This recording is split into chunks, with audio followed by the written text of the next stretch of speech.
it's not at the federal level. It is a local effort. You have to dig in and understand and work with the key stakeholders, and that's the only way to make progress. When they're going to resurface streets, when they're going to have water or sewer line upgrades, when the streets are going to be open for other infrastructure improvements, which a number of our cities have infrastructure that needs to be improved, particularly in water and sewer, that is a time when either our infrastructure can go in or additional capacity can be put in. So getting involved in that planning process very early on, that's a time that also creates an opportunity about, well, let's talk about the future. Where do you want to go with this? What kind of attributes do you want to have this area be? Is it green? Do you want to have greenhouse gas emission reductions? Whatever that might be, that's a time that we can help educate them and show them the value of what we bring. The relationships are just so important between the district energy companies and the cities.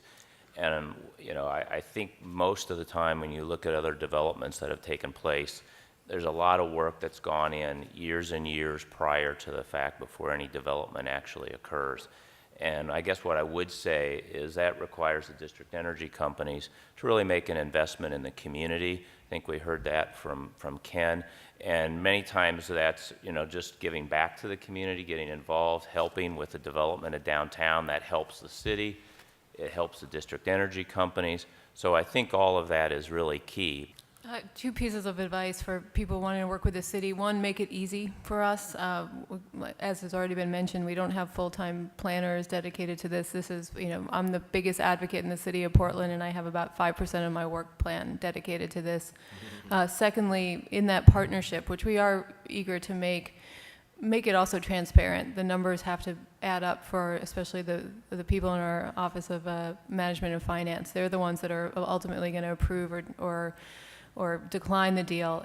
I can say that the City of Phoenix and the economic development groups, both with the city and also some of the quasi-government entities that are in economic development, have probably been my best sales force.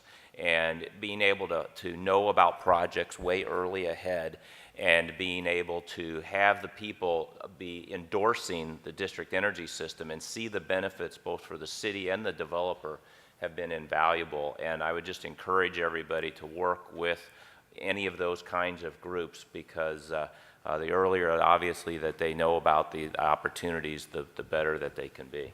I think we need to think bigger. We've always been good at nibbling, so add a building here, add a building there. But we need to all map out in each of these cities that we live in and working, where is the next eco-district? Where is the next development zone? And then force yourself to the table. In places where you already have relationships, it's not a force, but if you're not, you need to force yourself to the table, because particularly as these leading progressive cities get to understand us and get to value us, they can also be our allies as we're trying to convince new cities. So there should be no new patches of cities that are either developed or redeveloped that don't have district in them. They just shouldn't exist. I think now's the time to be talking to people and be out there more, be out there talking to city people, be out there talking to the private sector, have the private sector push the city, have the city push the private sector. But I think more education and more visibility is really important. We can't let what we think in the near term is possible restrict our thinking about what is necessary in the long term. And so what I mean by that is, I wouldn't think 5 years out, Rob. I would think 40 years out. So most of our goals as cities around both climate action and around economic development have 2050 targets. Right. So take our full build scenario in our city and take our climate action goal and then come to us and tell us what type of energy grid we need and where district energy makes sense in that grid.